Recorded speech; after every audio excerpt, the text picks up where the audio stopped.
At my husband's grandfather's funeral, my MIL whispered, "Don't get your hopes up. This family protects what's theirs." 2 days later, I opened the will to find my name listed on every property in his estate. Turns out he'd loved me like a daughter. When they confronted me screaming, I just said, "He chose who actually showed up.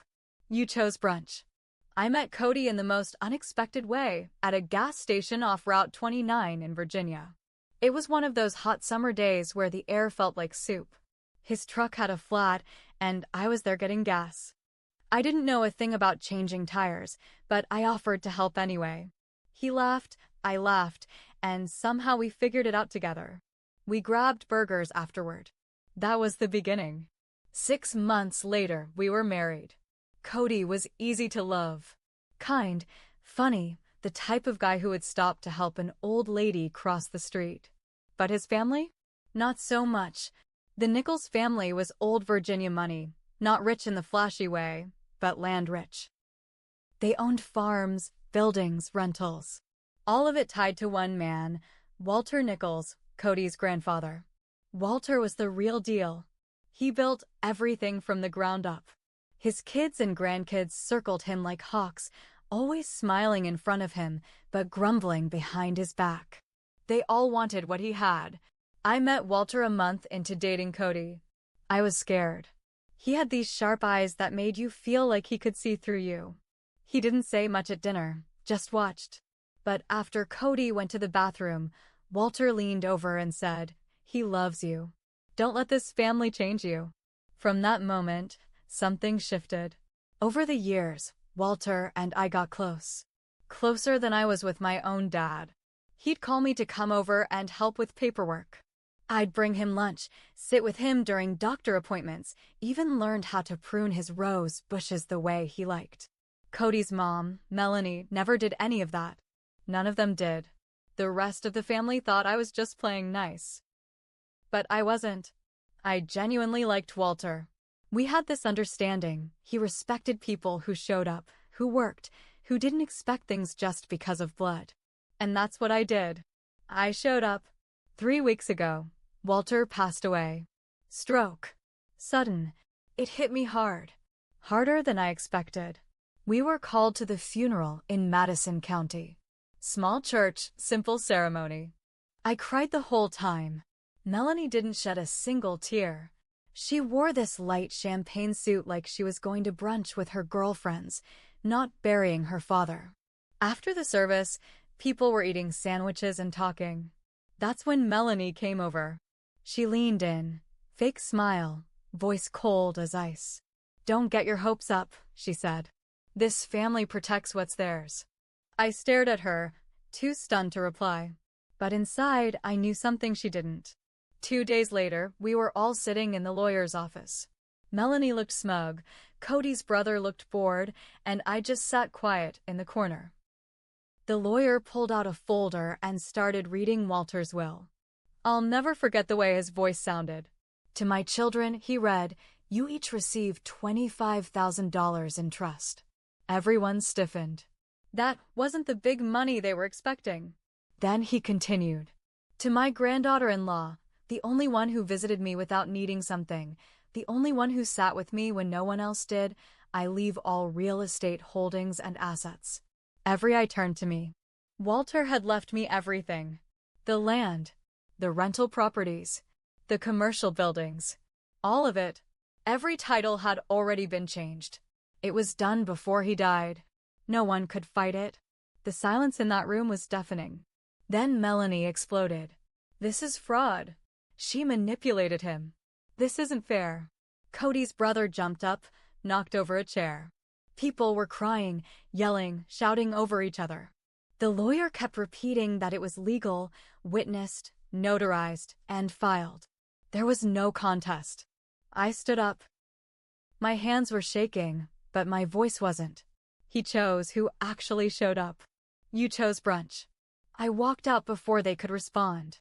After the will reading, everything shifted. Cody didn't say much in the car ride home. He kept his eyes on the road, knuckles white around the steering wheel. I was waiting for him to explode like the rest of them, but he stayed quiet. Too quiet. That night, he didn't come to bed. I found him sleeping on the couch, still in his funeral clothes. By the next morning, the calls started. Melanie, Cody's aunt, even some second cousin I'd never met. All of them calling him, not me. And every time I walked into the room, he'd stop talking, lower his voice, or walk away. It didn't take a genius to know they were working on him. A week later, Cody sat me down at the kitchen table. His eyes were bloodshot. Look, I know what my grandpa did. And I get that you were close. But it's not right, babe. That land? That's our family's. You can't just keep all of it. I stared at him for a long time. You mean I can't keep it? He looked down, couldn't meet my eyes. They're hurting, he muttered. You don't understand. That land's been in our name for generations. No, I said. It was in Walter's name. And Walter made his choice. I thought that would be the end of it, but I was wrong. The next day, I got a letter taped to my car windshield at the grocery store. No return address. Just bold, ugly handwriting. You think this is over? We protect our own. Then came the fake calls to the zoning board. Anonymous complaints about code violations on the rental property I now owned. Then a tax audit. Then a visit from Child Protective Services even though we didn't have kids. One thing after another, all designed to stress me out, wear me down. But I didn't back off. I hired a lawyer. I got security cameras installed on every property. I changed all the locks. I transferred management of the rentals to a company out of Richmond, one that didn't flinch when I said, yes, it's a family dispute. No, I'm not backing down. Cody was slipping away. Each day, he talked less, slept less, and stayed out later. One night, he came home drunk and dropped his phone. I picked it up. There were texts from Melanie. Melanie, don't worry. We'll get it all back soon. Cody, she's cracking. Just a matter of time. My stomach turned. I didn't confront him right away. I waited. I started documenting everything. Screenshots. Dates. Every phone call. Every fake complaint. I even started recording conversations with my lawyer. Then, a week later, Cody didn't come home. He moved in with his mom. And just like that, I was the villain in their story. The outsider. The thief. The gold digger. I heard it all through the grapevine. But Walter had taught me something important. You don't let people steal what you earned just because they feel entitled to it. They didn't know I had one more thing. A letter. Walter's last letter to me. Not the one from the will. This one was personal. He'd given it to his lawyer with instructions to deliver it after the estate was settled. I opened it the day Cody left. Inside was a note. If they come for you, show them this. I kept records. Let them try. He'd left me a USB drive. And what was on it? Well, let's just say Walter had been keeping more than land deeds. The USB drive sat on my kitchen counter for 2 days before I worked up the nerve to plug it in. Part of me was scared of what I might find, scared it might be nothing, scared it might be everything. But late one night, after another call from a blocked number and another busted pipe at one of the properties, sabotage, I was sure of it, I poured myself a glass of wine, sat at my laptop, and opened the folder labeled Family. It was all there. Emails, bank transfers, photos, documents Walter had scanned and saved, years of records. Melanie had been siphoning money from the family trust for over a decade. Fake invoices from non-existent contractors. Overpriced maintenance bills for properties she didn't even own. Walter had known. He had proof. He'd been tracking it all. There were even records of land she'd tried to secretly transfer into her name, deals that never went through because Walter stopped them at the last second. The woman who whispered, "This family protects what's theirs," had been stealing from her own father. For years. But that wasn't the biggest shock. There were emails between Cody and his uncle going back 6 months before Walter's death. Plans. Discussions. Talk about how if Grandpa croaks soon, they'd split the land before she can sink her claws in. They called me a leech. A placeholder. Someone to keep the old man soft while they waited for him to die. And then this, from Cody to his mom. Don't worry, even if he puts her on the will, I'll talk her out of it. She's easy to guilt. She still thinks this is about love. I sat there staring at the screen until my wine got warm. That night, I didn't sleep. The next morning, I made 4 copies of the drive. One I gave to my lawyer. One went into a safe deposit box. The other 2? One for backup, one for leverage. I waited for them to make another move. And they did. Cody's uncle filed a lawsuit. Claimed undue influence. Said I tricked a dying old man into giving me land that wasn't mine. It was a joke of a case, but it was public and they knew I hated attention. The town papers picked it up. I started getting dirty looks at the grocery store. People stopped answering my calls. Tenants got spooked. That's when I dropped the first bomb. I had my lawyer send a letter to the entire Nichols family. A simple letter. 1 page. Just a few lines. Attached to it was a redacted screenshot of the embezzlement evidence. Just enough to make the message clear. Settle the case. Walk away. Or I go to the IRS. No response for 2 days. Then Cody called. You went too far, he said, voice tight, like he was barely holding it together. You don't know what you're messing with. Neither do you, I said. You still think I'm the same girl from that gas station. He didn't call again. But Melanie did. This time, she didn't whisper. She showed up at my door, unannounced, dressed like she was going to church. She pushed past me without waiting for an invite. You think you're smart? She hissed.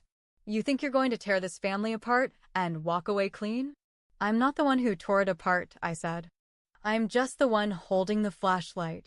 She laughed, but it was forced. Dry. Her hands were shaking. You'll regret this, she said. Then she stormed out. But I already did regret something, trusting Cody. Loving a man who looked me in the eye for years while planning to cut me out of everything the second he thought I was no longer useful. And I wasn't done yet. It all came crashing down 3 weeks later. The Nichols family thought I would fold under pressure. That I'd back off, beg for forgiveness, or maybe offer to share what Walter left me just to keep the peace. They were wrong. I'd sent the warning. I gave them a chance. But they didn't take it. So I followed through. My lawyer and I filed a report with the IRS. Full documentation. Timeline. Names. Transfers. Everything Walter had stored on that USB drive. And once the feds got involved, it moved fast. Melanie was audited first. Then Cody's uncle. Then a wave of subpoenas hit the rest of them like a storm. They tried to claim the documents were fake. They weren't. Walter had been smart. He had original signatures, notarized records, even recorded conversations with contractors who confirmed they never did the work Melanie had paid for. The IRS didn't just look at their books. They looked at mine, too. I got dragged through it just like the rest of them. It was hell. Every expense I'd ever made tied to the properties was under a microscope. I spent nights crying into spreadsheets, wondering if Walter had left me a gift or a curse. Turns out it was both. The audit cleared me. I was clean. And the rest of them? Melanie was hit with tax fraud and embezzlement. Over $600,000 in misused funds. Cody's uncle? Another $200,000. Both of them got indicted. Melanie took a deal. She gave up her house, her car, and a massive chunk of her retirement to stay out of prison. Cody's uncle wasn't so lucky. He's doing time. And Cody? He came crawling back after the indictment hit. Claimed he'd been manipulated. Said he didn't know how deep it went. That he'd never meant to hurt me. I was scared, he said. I didn't want to lose everything. I looked him in the eyes and said, "You already did." I filed for divorce the next morning. It wasn't clean. He tried to fight for part of the estate, but Walter's will was ironclad, and the fact that Cody had conspired with his family to defraud me didn't help his case. The judge sided with me. He walked away with nothing but his clothes and the used Ford truck he drove in on. He moved back in with his mom, What was left of her house, anyway? It took a long time to rebuild. My name was dragged through mud in that town. People said I tore a family apart, that I was greedy, cold, ruthless. But what they didn't see were the nights I stayed up with Walter when he was too weak to eat. The times I changed his sheets when he was sick. The days I spent learning his business, asking questions he wished his own children had asked. The times I cried for him after he died, real tears. Not the ones they faked for the funeral. I didn't steal the Nichols legacy. I earned it.